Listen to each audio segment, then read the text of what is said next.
Good morning, everybody, and welcome here to our conference room. We continue our Dies Academicus, and I would like to give you an announcement for those who are belonging to the steering committee. The steering committee will be tonight after the assembly of the academicians of the academy, okay? The assembly is at 5 o'clock p.m. and the steering committee would be immediately after the assembly, about 6 o'clock, only for the members of the steering committee, okay? Thank you, and so I hope that you will enjoy all the conferences. Robert Belot is coming, he's on the way, slowly, and so we wait for him, but we start our conference. Okay. Thank you very much, Father Micheli. So welcome back again to the second part of our conference, and starting with a session on history with so many fascinating papers. As you can see in the leaflet, the session of the first section of the session of history this morning contains French-speaking papers, so I will switch to French. But of course, any questions, discussion, debate afterwards could be done in any language. All languages are welcome. Oh, yes, thank you. I think we will wait a minute for our third speaker, Monsieur Belot. Donc, bienvenue tout le monde. On était en train d'attendre Monsieur Belot. On est honoré de l'avoir parmi nous.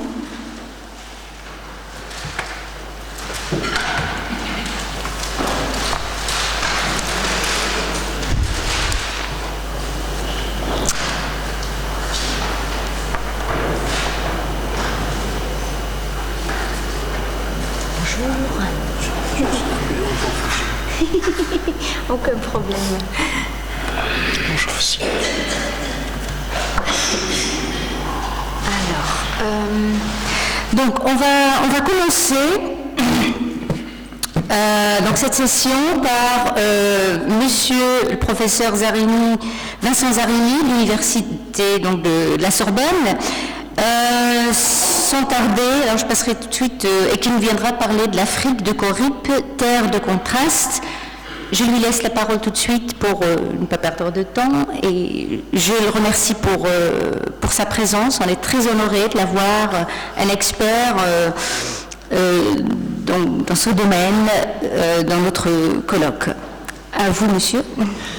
Merci beaucoup. Prima di tutto vorrei ringraziare gli organizzatori del convegno per la sua invitazione. Mi dispiace di essere stato assente ieri, però avevo una commissione di laurea magistrale alla Sorbonne, dunque non era possibile per me di essere qui. Donc, l'Afrique de Coripe, une terre de contraste. Flavius Cresconius Coripus, ou plutôt Goripus, s'il faut en croire les recherches onomastiques de Peter Riedelberger, n'est pas inconnu des spécialistes de l'Afrique. Bien avant de faire l'objet de travaux visant à l'étudier en tant que poète, puis d'un colloque lyonnais qui lui fut intégralement consacré en 2014, ce probable grammaticus, issu de l'actuelle Tunisie, avait été lu de près par de multiples historiens de l'Afrique antique, d'abord soucieux de dépouiller comme une banque de données sa Johannide, ample épopée panégyrique à la gloire d'un général de Justinien venu mater les insurrections berbères consécutives à la reconquête byzantine, et soucieux plus récemment de mieux l'apprécier dans son contexte spécifique. Il ne s'agira pas ici pour moi de répéter leurs résultats, non plus que de confronter le poème de Corippe, comme l'a très bien fait Jean-Marie Lasserre en 1984 en soulignant l'acuité de son regard, à la géographie physique et humaine de la Byzacène. Plus modestement, et du reste, sans prétendre apporter de révélations à des spécialistes, je voudrais essayer de voir comment ce poète africain tire de sa terre africaine une œuvre littéraire, sans doute l'une des plus intégralement consacrées à l'Afrique au sein de la littérature latine. Et comment il le fait, en héritant évidemment de cette poésie latine qu'il connaît à fond et explique à ses élèves, mais aussi en obéissant à une idéologie et à une esthétique du contraste qui l'ancre non moins nettement dans l'Antiquité tardive. À cet égard, je voudrais signaler l'intérêt, pour une mise en contexte des réflexions qui vont suivre, de la thèse encore inédite d'Aurélie Delattre sur l'Afrique dans la poésie latine d'Ennius à Corippe. L'on y comprend mieux, par exemple, qu'en faisant de l'Afrique le troisième continent après l'Europe et l'Asie, tertia pars mundi, Johannide 1,47, plutôt que de la rattacher à l'une ou à l'autre comme il arrive, notre auteur reflète la position dominante dans la géographie de son temps. Ou encore, on y mesure son engagement chrétien, qui s'exprime à plusieurs reprises par une mise à distance de la mythologie classique malgré un abondant usage de cette dernière dans maintes comparaisons, à son refus d'évoquer des légendes traditionnellement liées à l'Afrique, comme celle d'Athéna ou de Méduse, à l'exception d'une référence à la tactique d'Antée contre Hercule pour exprimer la façon dont le berbère Carcasan cherche à entraîner l'armée byzantine vers le sud désertique. Ce même christianisme amène encore Corippe à refuser à l'Afrique le merveilleux épique, fût-ce sous la forme naturaliste qu'il pouvait prendre chez un Lucain avec le fameux catalogue des serpents, et la double apparition ou vision sur laquelle on reviendra, qui s'offre aux héros au livre 1, relève surtout de la littérature chrétienne. Mais venons-en maintenant à l'objet de cet exposé. L'Afrique de Corippe, qui recouvre surtout les provinces de Proconsulaire et de Byzacène, est une terre de contraste, en premier lieu, du point de vue de sa géographie et de son climat. C'est un pays de vastes plaines, l'expression lati campi revient d'innombrables fois dans le poème, mais aussi de montagnes abruptes et d'oueds encaissés, propices aux défaites des armées régulières, qu'elles soient vandales, livre 3, ou byzantines, livre 6, en face de la guérilla berbère. À la fertilité des régions agricoles, notamment la vallée de la Medjerda, avec son infinité d'oliviers, mais aussi l'actuelle Badès avec ses doubles moissons, livre 2, s'oppose la stérilité des zones désertiques à mesure que l'on avance vers le sud. L'Afrique présente à la fois des jardins irrigués par des canaux, livre 7, et des cultures ravagées par les sauterelles, livre 2.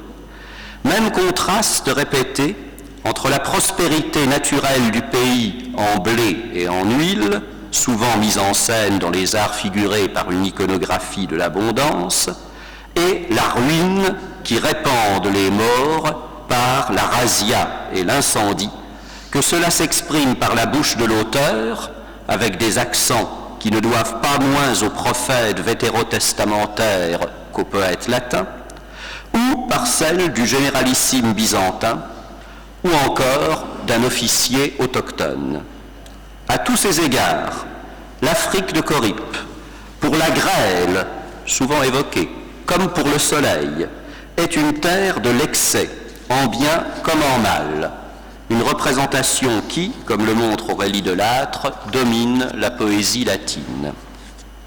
À cet excès, propice à l'amplification héroïque, est lié le danger de la voracité d'une sepka qui engloutit un chef byzantin, livre 6, en une sorte de métaphore de l'enlisement du conflit à ce stade-là, Danger de la brûlure du sirocco, cet Africus dont le poète relève précisément les effets, pour lequel il forge l'adjectif épique ignivomus et qui infligera une mort affreuse aux captifs africains entraînés par les morts dans le désert.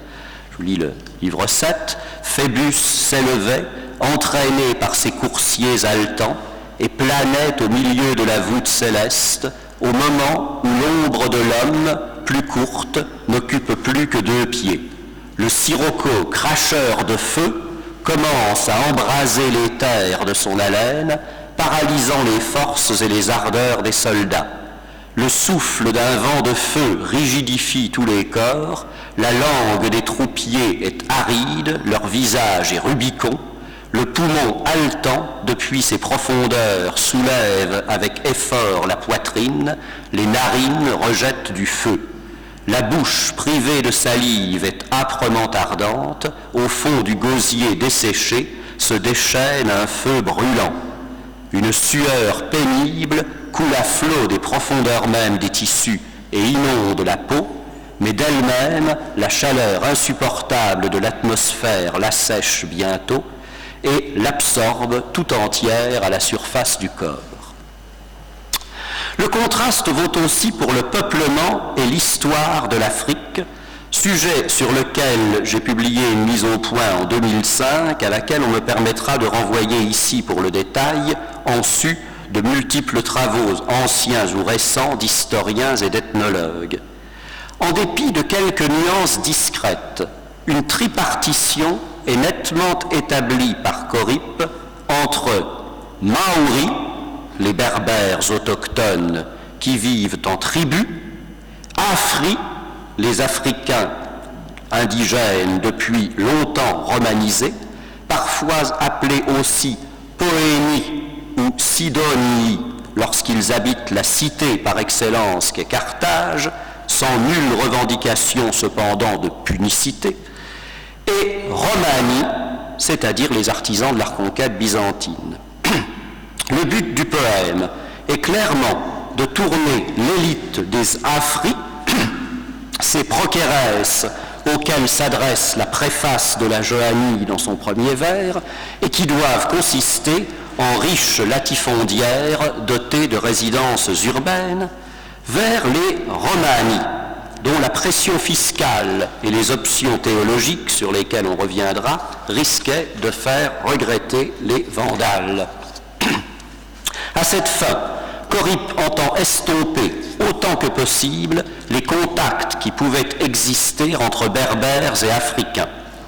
Les alliances passées avec les morts apparaissent fragiles dans le poème, sauf lorsqu'il s'agit du lien du chef Cousina avec l'Empire, aussi bien ce dernier, présenté comme indéfectiblement fidèle à Byzance, pour les besoins de la cause plutôt qu'en vérité, a-t-il une mère romaine, nous dit-on à 2 reprises, ce qui le rend d'ailleurs ipso facto suspect à d'autres chefs berbères.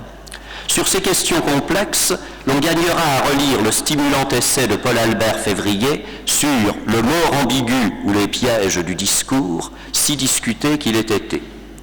Enfin, si les berbères insurgés se sont autorisés à profiter de la faiblesse des troupes vandales ou des divisions de l'armée byzantine pour tenter de reprendre la main sur l'Afrique, le sens de l'histoire pour Corippe est tout autre. L'avenir du pays doit être lu, non pas dans le passé des morts, même s'ils aiment à rappeler leur victoire sur Maximien à l'extrême fin du IIIe siècle, ils le font à 3 reprises, mais dans celui de Rome, comme lorsque l'engloutissement d'un officier avec son cheval dans une sepka rappelle l'antique dévotio d'un Marcus Curtius pour le salut de la ville, livre 6, ou que l'équipée de Jean à travers le désert est comparée par lui à celle de Caton en Libye, livre 6 encore, exalté par Lucain. Contraste encore au niveau linguistique et littéraire.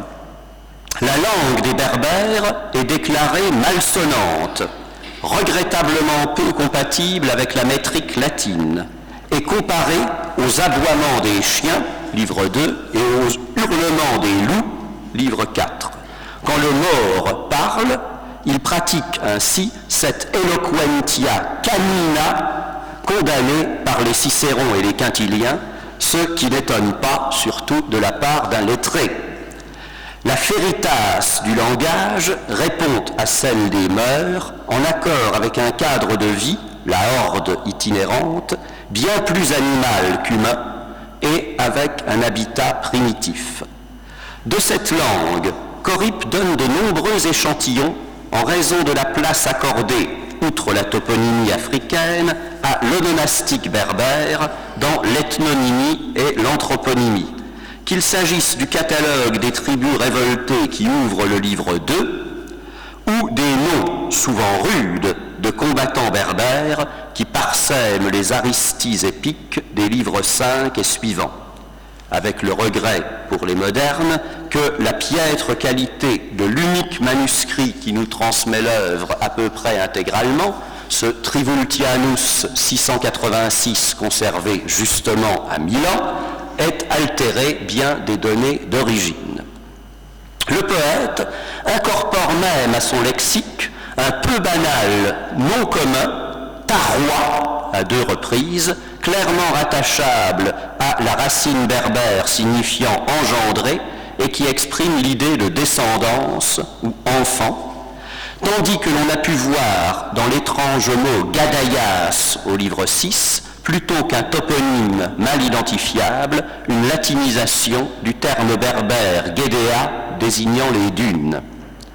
En face de cet onomastique présenté comme barbare, loin de tout souci actuel de political correctness, Corippe déploie pour la reconquête byzantine et pour son héros Jean les prestiges langagiers de l'épopée latine. Bien loin de ne consacrer à son sujet qu'un bref panégyrique versifié dans le sillage de Claudien, il dépense son zèle en une vaste composition de 8 livres en près de 5000 vers d'une ampleur proprement épique. Et il le fait en se référant explicitement à Virgile, surtout dans les premiers chants où se multiplient les marqueurs génériques, avec la nette ambition d'écrire une Énéide justinienne, mais aussi en mettant à contribution d'autres poètes latins qui ont traité de sujets africains, Lucain, Silius Italicus, Claudien, pour l'essentiel. Il est vrai que notre auteur, on l'a dit plus haut, s'adresse aux prokéres, les autorités militaires et civiles de Byzance, pour lesquelles pouvaient être utiles certaines précisions qui donnent justement à la Johannide sa précieuse couleur locale, et l'élite socio-culturelle des Africains romanisés, 2 catégories de publics pas toujours accordées, mais que le poème a justement pour mission de souder en face de morts présentés comme insoumis et sauvages, des prédateurs et incultes. Le contraste est plus fort encore, sans aucun doute, en matière religieuse et métaphysique. Chez Corippe, en une sorte d'eusébianisme vulgarisé, mais aussi conformément à une tendance attestée dans la prédication africaine d'époque vandale, par exemple chez Quodvuldeus, qui dit romain, dit chrétien, qui dit barbare, dit païen, tandis qu'à la monarchie impériale s'oppose la polyarchie barbare, à l'unique empereur de multiples tyrans, entre guillemets, à l'ordre de Rome, le désordre des nations, à la lumière du christianisme, les ténèbres du paganisme, et finalement, au bien, le mal, quitte à forcer les oppositions, car on sait qu'il existait des berbères christianisés, mais pour les besoins de sa cause, Corippe les passe sous silence. Il suffit pour s'en convaincre de considérer, parmi bien d'autres, 2 passages privilégiés, situés au premier et au dernier chant de notre épopée. Au livre 1, vers 241 et suivant, le général Jean, gagnant par mer l'Afrique, voit lui apparaître 2 personnages successifs. Un ange déchu, entre guillemets, au visage, nous dit-on, noir comme celui d'un mort, qui lui interdit de continuer et que le héros souhaite pourfendre, tel aîné, confronté au monstre à l'entrée des enfers. Puis, un paisible vieillard en vêtements blancs qui calme cette ardeur et invite Jean à vaincre le mal par la bonté, vers 274, qui est une réécriture de Romains 12, 21, en une scène dont on a pu montrer la filiation hagiographique plus encore qu'épique. Au livre 8, vers 300 et suivant, juste avant la bataille finale, les morts se livrent de nuit à d'affreux sacrifices humains en l'honneur de leurs vaines idoles, puis les Byzantins rendent un culte au Dieu véritable par une liturgie resplendissante au point du jour. Aucun doute, pour Corippe, le romain est chrétien, le mort est païen, qu'il honore l'illustre dieu Amon ou d'obscurs dits maoris. Et telle assemblée de chefs berbères au milieu du poème est décrite comme un concile infernal, une réunion de monstres autour de Pluton dans l'Averne, livre 4, tandis que les cercles de chameaux autour de leur camp évoquent le labyrinthe de Minos. Inversement, les maîtres de Byzance sont investis de références christiques. Le joug de Justinien est doux, nous dit-on, livre 2, vers 387, comme l'est celui du Christ. Mon joug est doux, Matthieu 11, 30. Et si le désert africain s'assimile pour les troupes romaines à un purgatoire au sens propre, le discours que leur tient Jean, nourriture et boisson tout à la fois, livre 6, est riche d'échos bibliques. Bref, comme je l'ai souvent suggéré, si la Johannide adopte une forme des plus conservatrices, son esthétique du contraste est typique de l'Antiquité tardive et l'idéologie qui la sous-tend est déjà celle de la croisade. L'épopée classique était en effet étrangère au conflit religieux, un élément qui est ici non moins central que dans la future chanson de geste et qui peut expliquer le succès de Corippe à l'époque carolingienne. Je voudrais cependant, pour finir, nuancer mon propos. Le monde de notre poète est certes bipolaire ou manichéen au sens courant du mot, mais à mieux y regarder, son point de vue n'est pas seulement celui d'un valet de Byzance, mais aussi d'un Africain. Dans la longue analepse où l'officier Liberatus, un enfant du pays, explique au général Jean la situation de l'Afrique, cette dernière est qualifiée de pars maxima mundi, de maxima terrarum, ce qui souligne orgueilleusement l'importance d'un continent d'abord appelé tertia pars mundi au livre 1, comme on l'a vu plus haut. Cette formule, rappelle Aurélie Delattre, est volontiers utilisée par certains auteurs pour revendiquer la spécificité de l'Afrique sur la terre. C'est encore dans la bouche de ce même tribun que Corippe place un étrange lamento nostalgique sur la prospérité défunte de l'Afrique vandale, avec l'habileté de ne pas assumer directement ce propos, mais sans y mettre non plus de bémol devant son auditoire. Enfin, au livre 7, le même Liberatus rapporte au généralissime ce qu'il a observé dans les murs de Yonki, assiégés par les morts, lors d'une sorte de dolonie. Tandis que régnait la désolation, l'évêque de cette cité, gardé de Dieu, nous dit-on à la mode byzantine, tentait par son verbe d'apaiser les berbères, assimilés à des loups, et de réconforter ses ouailles en priant ardemment pour l'Empire. Il t'exhorte, dit à Jean le tribun, à ordonner la hâte dans la poursuite, il s'agit de poursuivre les berbères, confiant en l'heureuse issue des combats pour la cause romaine si tu viens. À force de larmes, il ne cessera de prier pour tes soldats et tes armes, ainsi que pour le camp latin, implorant constamment le Tout-Puissant d'écraser nos ennemis et d'humilier par sa puissance les orgueilleux, vers 489-494. Or, ce loyal innominato n'est pas n'importe qui.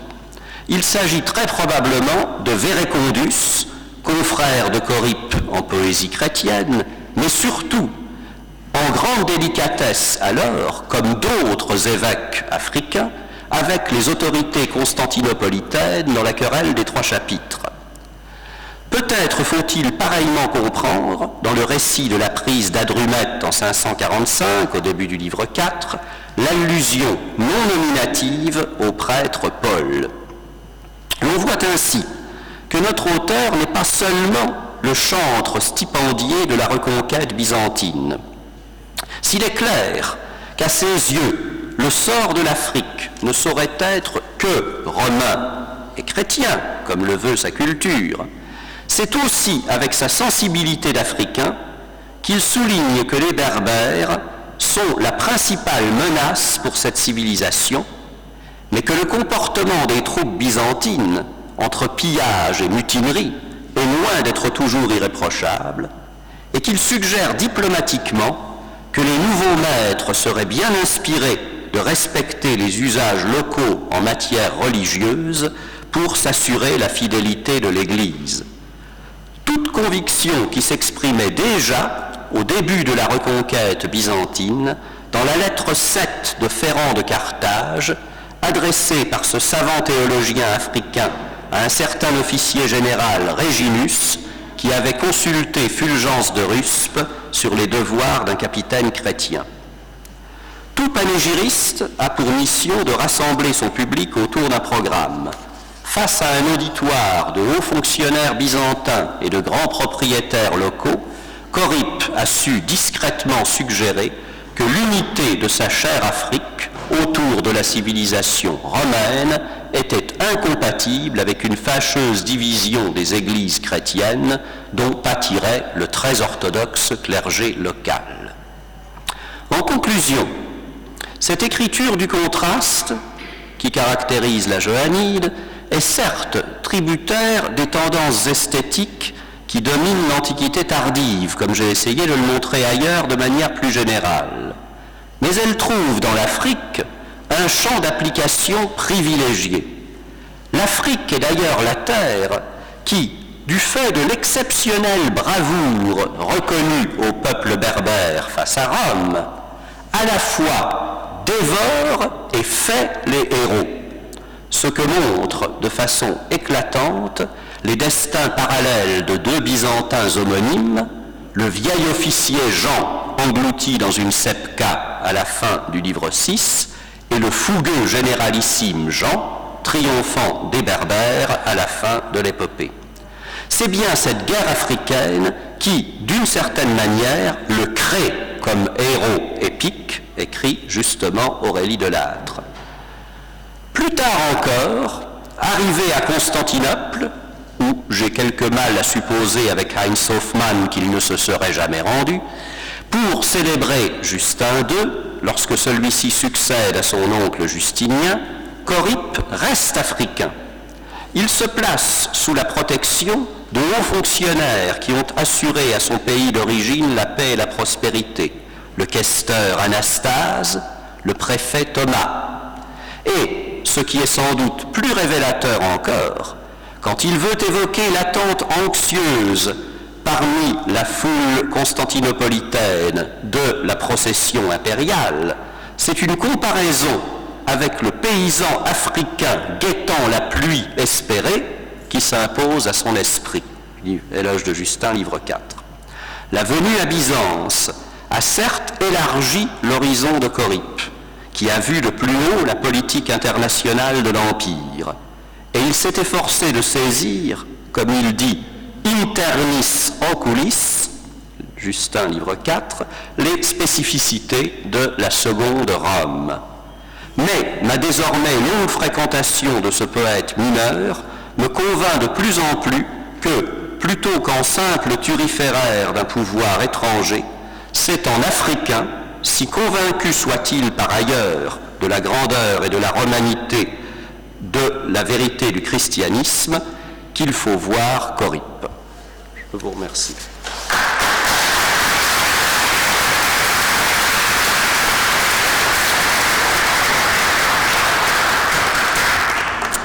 Merci beaucoup pour cette fascinante communication. Et vous n'avez même pas épuisé votre temps, c'est magnifique.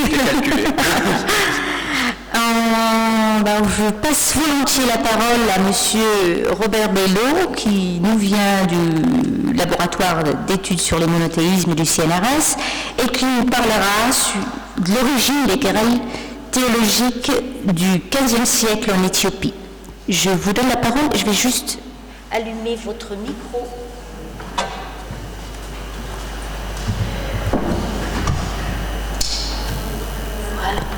Je dois d'abord exprimer mon immense reconnaissance envers les membres de cette Académie ambrosienne, une des, au moins, sinon une des toutes premières, au moins une des plus prestigieuses parmi les premières académies d'Europe, et placée sous le vocable de saint Ambroise, ce saint dont on nous apprenait à l'école le courage qu'il avait eu de ramener l'empereur à des meilleurs sentiments après ces méthodes assez brutales pour se faire respecter l'ordre, et dont je pense qu'il m'a un peu protégé parce que c'est un des rares saints latins qui a une notice assez étendue dans le synaxaire éthiopien. Alors je crois que j'ai un peu bénéficié de ses suffrages.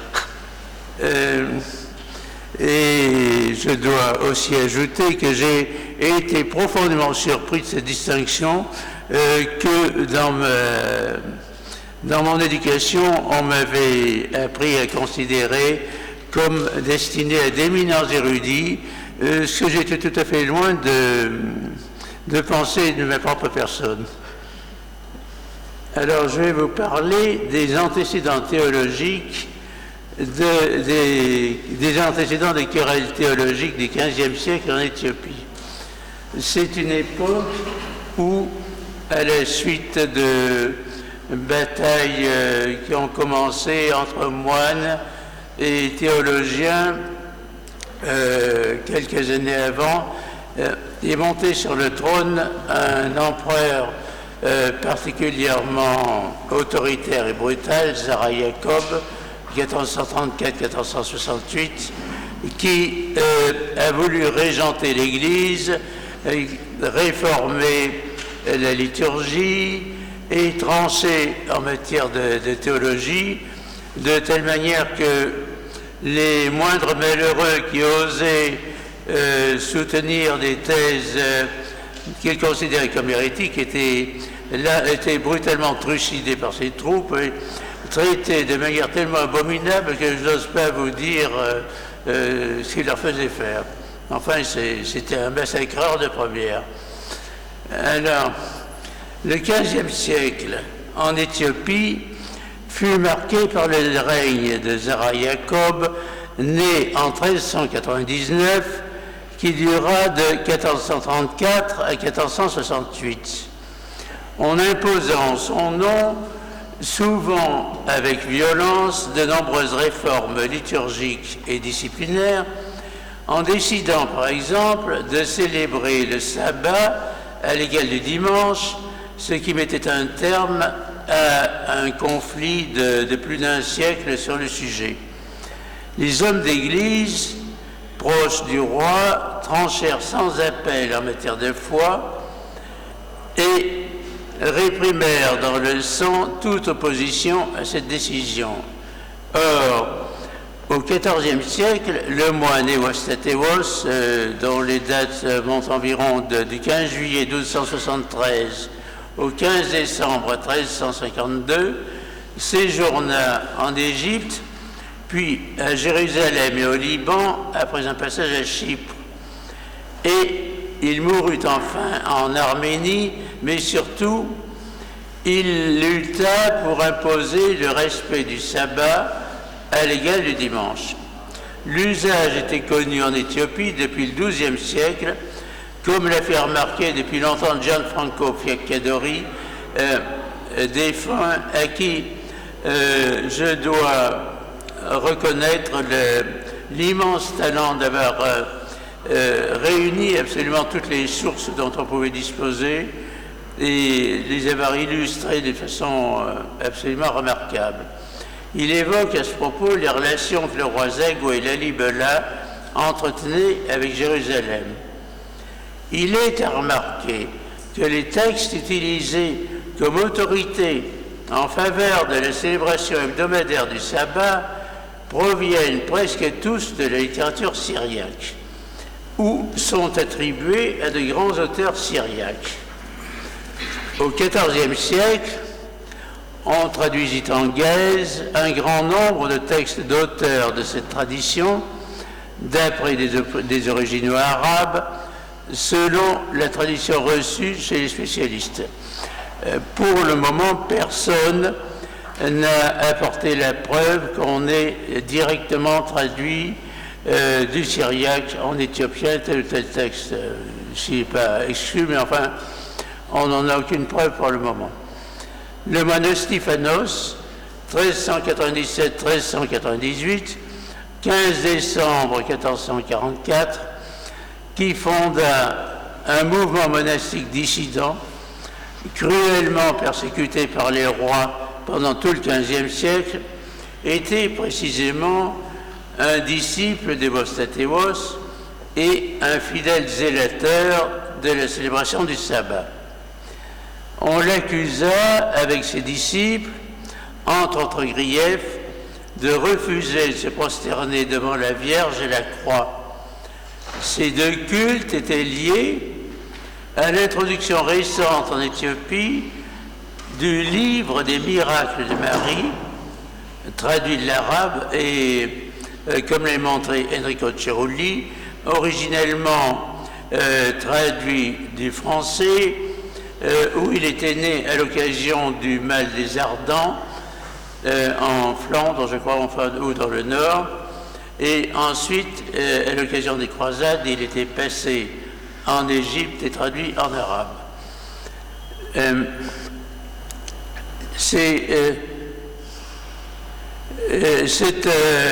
L'introduction de ce livre des miracles de Marie avait été accompagnée de celle de nouveaux types d'icônes inconnus alors dans le pays, comme le portrait de la Vierge par Saint Luc, qui est si connu en Occident, et la Vierge de Saïd Naya. Les récits et légendes sur l'invention de la croix s'étaient aussi alors multipliés, et dans les plus anciens manuscrits qu'ils conservent, on trouve abondance de témoignages de ces nouveaux développements de dévotion à la Vierge, donc en même temps que le développement du culte de la croix. On rapporte aussi que le roi David II reçut une relique de la vraie croix. À maintes occasions, Eustéphanos avait manifesté son opposition aux nouveautés introduites dans les usages liturgiques. En effet, les témoignages montrent que ce geste supplémentaire de vénération de la Vierge était lié à la décision autoritaire d'imposer une lecture du livre des miracles de Marie au cours des célébrations. Eustéphanos, qui ne rejetait pas la lecture du recueil du livre des miracles de Marie, se refusait à lui reconnaître la dignité d'une écriture inspirée. On lui reprochait aussi de critiquer la place accordée à la prière de la Vierge Bartos, qui n'avait pourtant pas été introduite dans la liturgie, mais pour laquelle ses contemporains montraient un respect et une utilisation qu'ils considéraient comme abusive et superstitieuse. La prière de la Vierge Bartos doit être de traduction récente, un peu avant le XVe siècle ou au début du XVe, mais elle était bien connue déjà, par exemple en Nubie, où on en a trouvé le texte grec sur les parois d'une tombe d'un évêque du milieu nubien du haut du Moyen-Âge.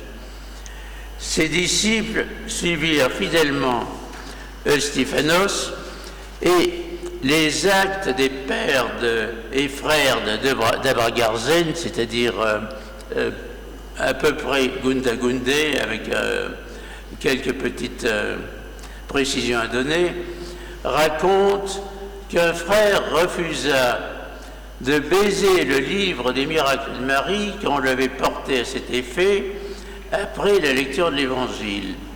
Il répondit que l'usage était de lire la loi, les prophètes et l'Évangile, et après la prière, de baiser la croix et l'Évangile. Son explication ne l'empêcha pas d'être bâtonné. Des témoignages relatifs à une querelle des images apparaissent dès le XIVe siècle.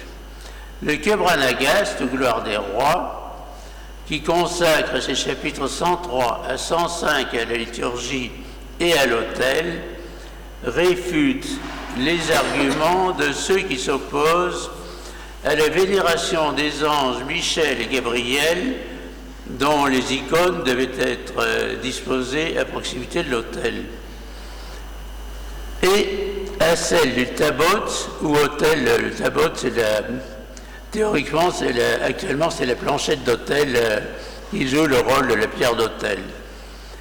Il rapporte en outre que l'évêque Guérollos, enfin c'est la Gloire des rois qui dit ça, Guérollos ou Cyril, justifie cette vénération comme consécutive au respect des martyrs qui ont leur tombeau et leur sanctuaire dans l'Église, en disant que l'Esprit Saint sanctifie le bois de l'autel et les images. Ce Guérollos serait à identifier avec l'évêque homonyme qui conféra le diaconat au moine Takla Haymanot, qui devint le célèbre réformateur dont l'action précéda de peu celle des Vostatéos. Le colophon du Kebranagast, ou du moins d'un grand nombre de manuscrits, cite le nom de l'évêque Guiorgis, souvent considéré comme le prédécesseur de Guérollos.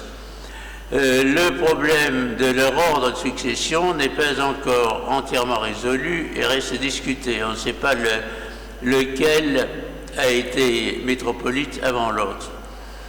André Caco avait déjà signalé le récit d'une dispute sur les images et la croix dans les actes de Marcorévos, moine du Manbarta, disciple des Vostatéos et fondateur du monastère de Dabra-Dema en Érythrée au XIVe siècle. Ces actes ont une forme assez chaotique et ils juxtaposent des vestiges de sources d'époques différentes. Friedrich Heyer traite de la vie de son héros des actes de Marcorévos en relevant que l'auteur des actes de Marcorévos passe brutalement du récit de la vie de Marcorévos à l'introduction brutale de l'histoire de Germana Euxi, l'un de ses prédécesseurs, 100 ans plus tôt. Ce saint Germana Euxi, dont l'histoire est incorporée à la géographie du précédent, est présenté comme un contemporain du roi Agbe Seyon, 1285-1294, fils de Yokunu Amlak.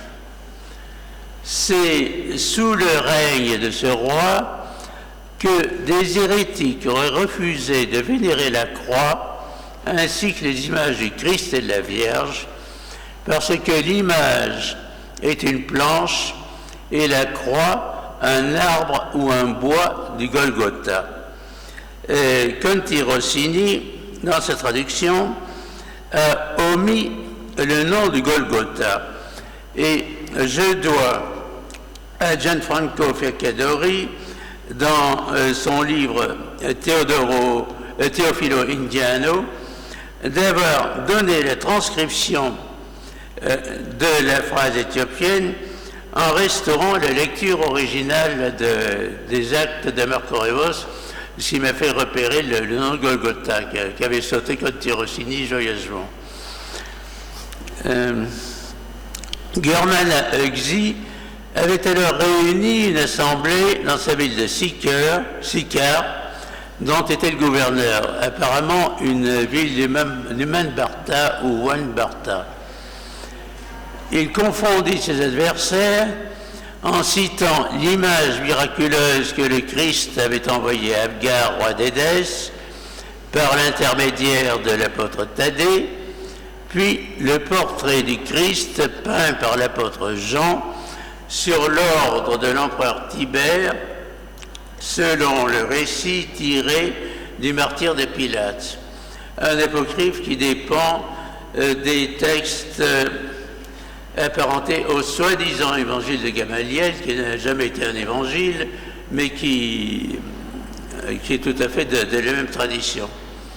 Enfin, il rappela l'image miraculeuse de la Vierge Saïd Naya et se rendit ensuite à Aksum, au camp du roi Agba Seyon. Devant le roi, le saint interrogea une image de la Vierge à propos de l'obligation de vénérer la croix de son fils et ses images, ainsi que celle de Marie. L'image répondit à haute voix par l'affirmative. L'histoire raconte que le roi aurait puni les coupables et qu'il aurait confié la province du Manbarta à Germana Huxley et à ses fils. En fait, Germana Huxley est déjà présenté dans cette géographie comme appartenant déjà à une famille illustre, probablement apparentée aux souverains de l'ancienne dynastie. Ceci doit correspondre à un épisode de la querelle rapportée à la même époque par le Quebra d'Agast. C'est tout à fait la même époque et à peu près la même région. Gianfranco Fiaccadori note que Stéphanos naquit dans une région voisine du Wanbarta au Manbarta, qui était le théâtre des événements rapportés par les actes de Vosatevos.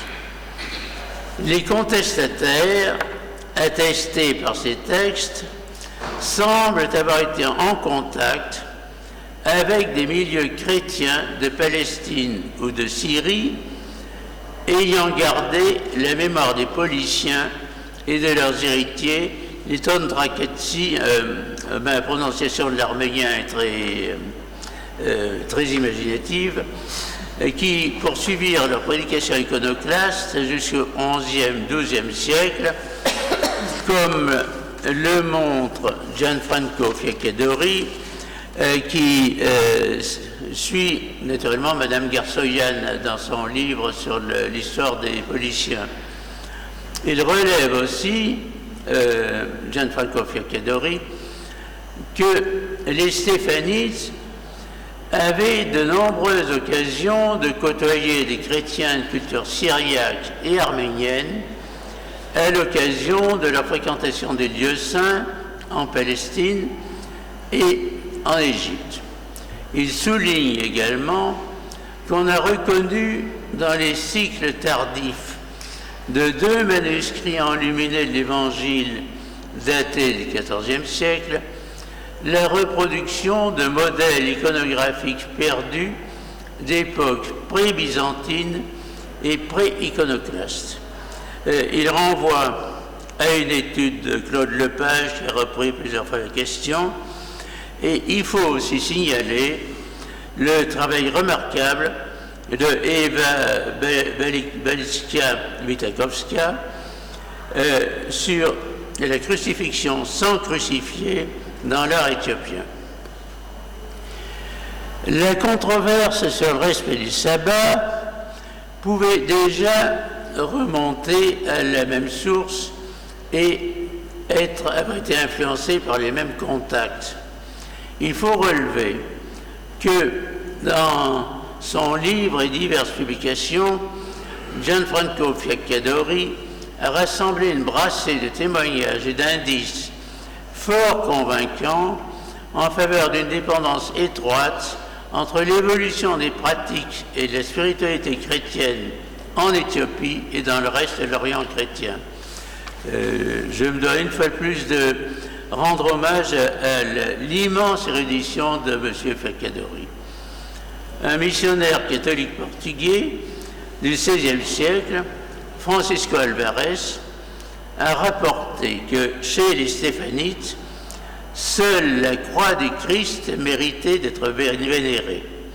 Il dit que les Stéphanites, dont il transcrit le nom en Estépharouz, font des croix que tout clerc ou moine porte à la main, les laïcs à leur cou, et que leur opinion est que nous n'avons qu'une seule croix à adorer, qui est celle sur laquelle souffrit Jésus, et que les croix que font d'autres hommes ne sont pas à adorer parce qu'elles sont l'œuvre de la main des hommes. Je cite le texte d'après Buckingham et Huntingford, The Prester John of the Indies, qui donne malheureusement une traduction anglaise du portugais que je suis bien incapable de lire dans le texte. À plus haute époque, l'Apocalypse syriaque de Bahira et les récits d'Anastase de Sinaïte au 7e siècle rapportaient déjà une querelle au Sinaï à propos des croix. Ces croix s'étaient multipliées sur la montagne à la veille de l'invasion musulmane et certains considéraient ceci comme une insulte au Saint-Lieu avant qu'il ne soit profané et souillé par la nation qui s'y trouve à présent. D'après la tradition occidentale de l'Apocalypse syriaque de Bahira, édité par Roguema, la légende présente le moine Serge Bahira venu du Sinaï comme le découvreur et le précepteur de Mahomet. Au sujet de Rabban Sergius, s'en allant au désert de Yatrib, chez les fils d'Ismaël, et sur la manière dont il fut persécuté par les évêques de son temps, et selon leur dire parce qu'il haïssait la croix, il fut banni de l'Église parce qu'il disait qu'une seule croix devait être placée dans l'Église et qu'on ne devait en adorer qu'une seule, du fait même que le Christ aussi fut crucifié sur une seule croix et non sur plusieurs. Il dit ensuite, « Il est acceptable pour nous d'adorer une croix de pierre, d'argent, d'or, de cuivre ou de n'importe quel autre matériau, excepté le bois, de peur que cette matière soit pour nous à la ressemblance des idoles que font les peuples païens, les idolâtres. » Cette controverse à propos des croix pourrait être un écho des positions de Serge Bahira. En effet, ce n'est pas une controverse sur la croix en elle-même, mais sur la multiplication de l'emblème, ou plutôt de sur la multiplication de l'emblème et son adoration indue.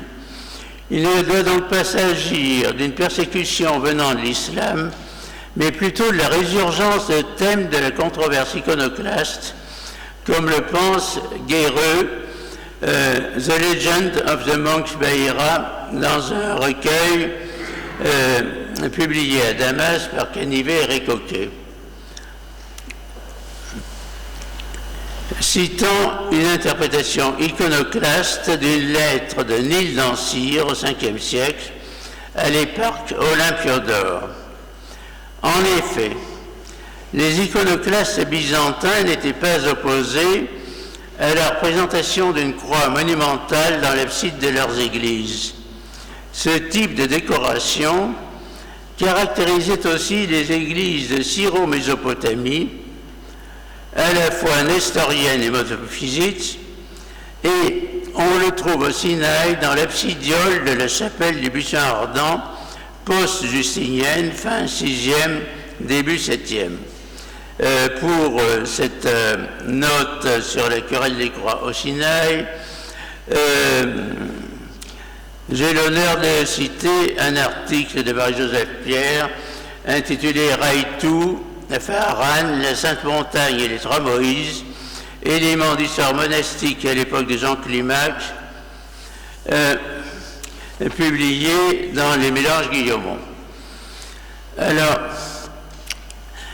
pour défendre la croix et les images contre les critiques des musulmans hostiles, Théodore Aboukoura, évêque de Haran en Mésopotamie au 8e, 9e siècle, et qui avait écrit un traité sur la vénération des saintes icônes, cite à l'appui de sa défense des icônes, entre autres, un texte à caractère anthropomorphique du pseudo-Athanase, ainsi que le relève Ignace Dick. Plus tard, au XVIe, le moine Enbakom, qui a écrit Ankassamin, la porte de la foi, un livre apologétique contre pour la défense du christianisme contre les musulmans, cite au passage, dans sa défense des images, de dévotion vers les images et l'autel, le texte cite s'inspire du traité de Théodore Aboukoura. Deux manuscrits plus récents du Sawasso, ce sont des scalés coptes, contiennent un texte à peu près identique à celui de Théodore Aboukoura et d'Enbakom dans Ankassamin. Ces textes sont apparemment repris dans des recueils en amharique qui possèdent deux chapitres, l'un sur la prosternation devant l'autel et l'autre devant les images. Stéphanos et les siens furent encore attaqués et qualifiés de sabéliens pour avoir nié, soi-disant, que le Père, le Fils et l'Esprit Saint et chacun sont malgré eux ou aspect semblable à celui de l'homme que Dieu a fait à son image et ressemblance.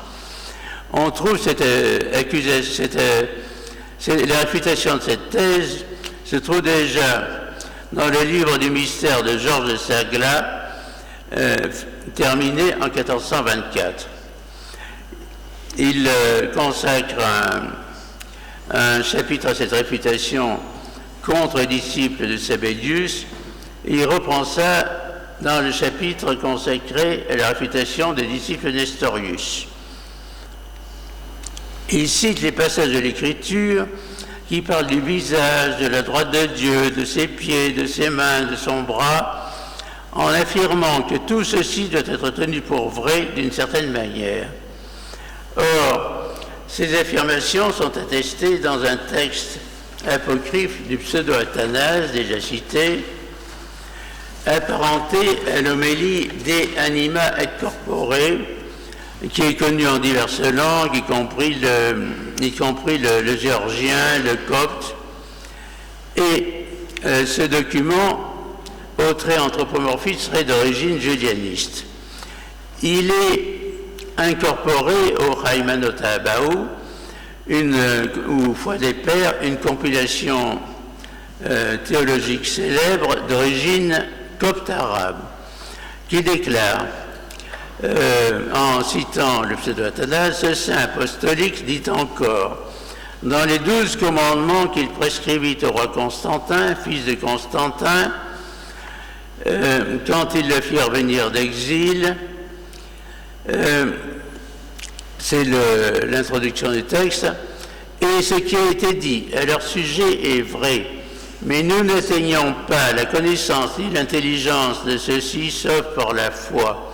Et ce qui est dit que Dieu a des yeux, des oreilles, des mains, des pieds, et tout ce qui est écrit dans les livres saints au sujet de Dieu est vrai. Dieu possède tout ce que nous avons mentionné. Cependant, c'est inaccessible et insaisissable. Et tout le genre humain a été créé à l'image et à la ressemblance de Dieu, comme disent les livres saints. Or, on a longtemps répété que ce Haymanot Abaou avait été traduit au XVIe siècle, mais actuellement, même les auteurs de l'article Haymanot Abaou, l'encyclopédie Éthiopica, soulignent qu'on n'a aucune preuve sérieuse de ce fait. En réalité, le manuscrit EMML 1942, daté de 1921-1922, qui est le résultat d'une transmission de sources anciennes, contient un recueil de textes en l'honneur de l'archange Uriel. Et il apporte une nouvelle information sur la date de traduction du Haymanot Abaou. Dans un passage historique relatif au roi David II, il énumère les livres traduits en éthiopien à son époque, le Gebra Hamamat ou le Lectionnaire de Pâques. En deuxième lieu, le Haymanot Abaou, c'est-à-dire notre compilation théologique. Et cette indication est d'autant plus vraisemblable que les ouvrages cités ont assurément été traduits à cette époque du XIVe siècle. Je passe rapidement et je signale qu'après les miracles de Jésus, il cite le Masafa Kidan au livre du Testament qui désigne habituellement le Testamentum Domini éthiopien, ce qui résout l'incertitude sur la langue dont il a été traduit et qui conforte l'opinion de M. Baouzi sur sa traduction de l'arabe et non du grec.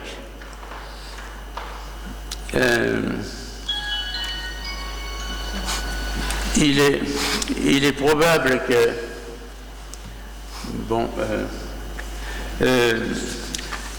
je pense que il est important que ce manuscrit nouveau donne une date de traduction du Haymanot Abaou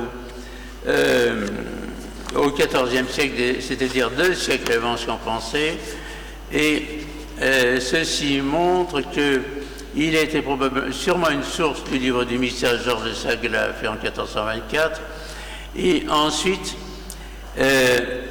il a servi d'arsenal dans lequel on puisait les soi-disant hérétiques et leurs adversaires. Ils ont pris là-dedans une brassée d'arguments pour se combattre mutuellement, et pour les Stéphanites, un texte intitulé L'enseignement de Stéphanos et Abba Karazoun cite continuellement le Haymanot Abaou sans le nommer.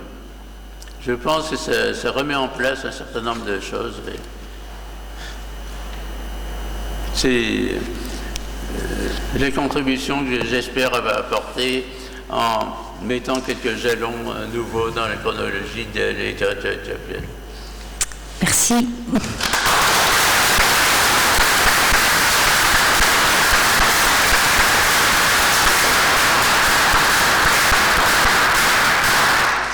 Merci beaucoup pour cette communication riche à tous les niveaux, riche en détails et qui suscitera certainement des points de discussion tout à l'heure lors du débat. Alors là, je donne la parole à Madame Virginie Prévost, qui nous fait l'honneur, qui est affiliée à l'Université libre de Bruxelles et qui nous fait l'honneur avec sa communication qui traite des femmes berbères dans les sources ibadites du Maghreb médiéval. À vous la parole. Merci Ména. Donc je vais vous parler des femmes, mais je vais commencer par présenter la communauté ibadite qui généralement est assez mal connue, malheureusement, mis à part les spécialistes de l'histoire du Maghreb. Donc les ibadites, en fait, ce sont les héritiers, ce sont les derniers descendants des Kharijites, comme le disait Vermondo Bruniatelli hier. Donc il y a eu en 657, seulement 25 ans après la mort du prophète, une grande scission au sein de l'islam, donc après la bataille de Siffin. Et donc là est né un nouveau mouvement musulman, celui des Kharijites, qui a laissé un très très mauvais souvenir dans les sources arabes parce qu'il était connu pour sa violence, son fanatisme, des meurtres en série, etc. Donc ces Kharijites ont formé une sorte de grande nébuleuse et de là est sorti au bout d'un moment un mouvement tout à fait particulier, très différent, ouvert, assez tolérant, qui prônait l'égalité entre les croyants, un mouvement quiétiste, donc qui ne souhaitait pas poursuivre la guerre contre les autres mouvements musulmans, et c'est donc le mouvement ibadite qui s'est développé principalement dans le port de Basra, donc Bassora, en Irak. Alors dans un premier temps, les ibadites ont formé un gouvernement clandestin, et puis ils ont mis sur pied des sortes d'armées de missionnaires qui étaient destinées à propager la foi ibadite dans l'ensemble du monde musulman. Et donc ces missionnaires ont été envoyés partout, dans toutes les régions du Dar al-Islam. Alors les premiers grands succès qu'ils ont rencontrés, c'est dans le sud de la péninsule arabique, et actuellement le sultanat d'Oman donc est encore partiellement ibadite. Alors il n'y a pas de statistiques religieuses, on peut penser que 50% environ de la population est ibadite, en tout cas c'est la religion officielle de l'État et c'est celle surtout de son sultan, le fameux sultan Qaboos. Alors les missionnaires se sont aussi dirigés vers le Maghreb et là ils ont eu énormément de succès. Donc la conquête arabe, comme vous le savez, avait été très très longue, réalisée par phases, extrêmement difficile. Les Berbères avaient en grand nombre malgré tout adopté l'islam, mais ils n'étaient pas du tout satisfaits de leur situation puisque malgré leur conversion, sûrement dans beaucoup de cas sincères, eh bien ils étaient mal acceptés par les Arabes conquérants et ils étaient considérés la plupart du temps comme des citoyens de seconde zone.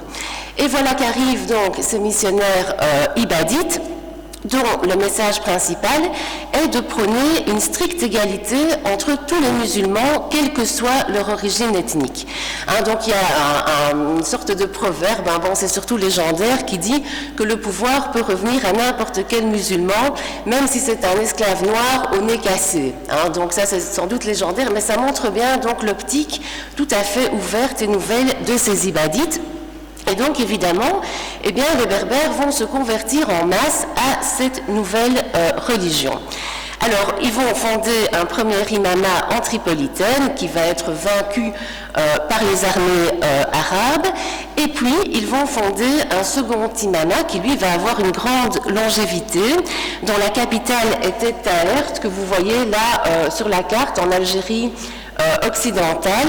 Donc c'est une dynastie d'imams prétendument venus de Perse, les imams Roustoumides, qui vont régner à Taert environ de 777 jusqu'en 909. Alors en 909 déferlent les armées chiites, donc du nouveau pouvoir important du Maghreb, le pouvoir fatimide, et c'est la chute alors de Taert. Alors ce qui est intéressant là-dedans, c'est qu'il y avait donc Taert, mais il y avait une gigantesque région que j'ai entourée ici en rouge, qui faisait allégeance donc à cette ville de Taert et à l'imam Roustumide. Alors évidemment, on ne peut pas parler d'un État au sens auquel on l'entend aujourd'hui, il n'y avait pas de réelle administration.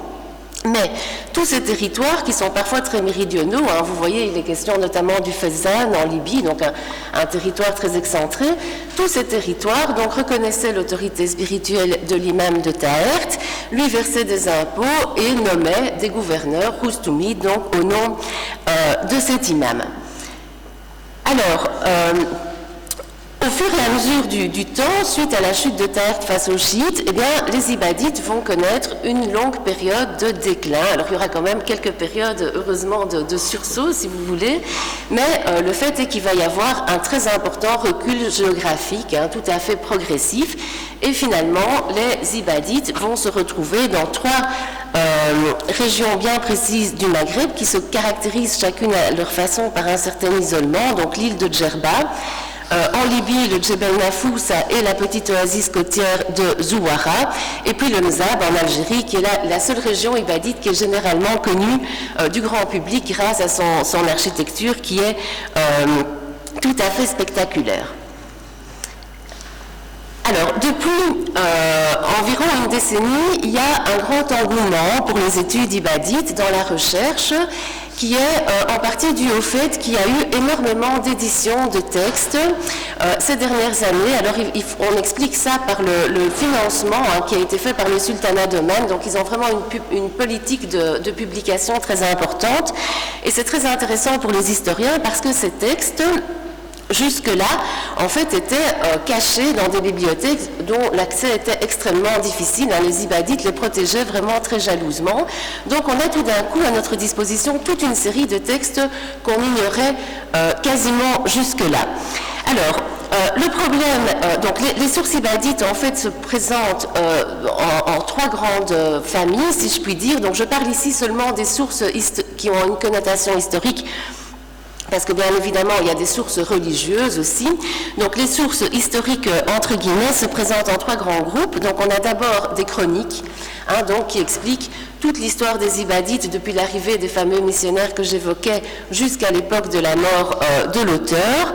On a également des textes qui se présentent comme des ensembles de biographies qui sont classées par génération, donc par tranche de 50 ans, ce sont les tabakats.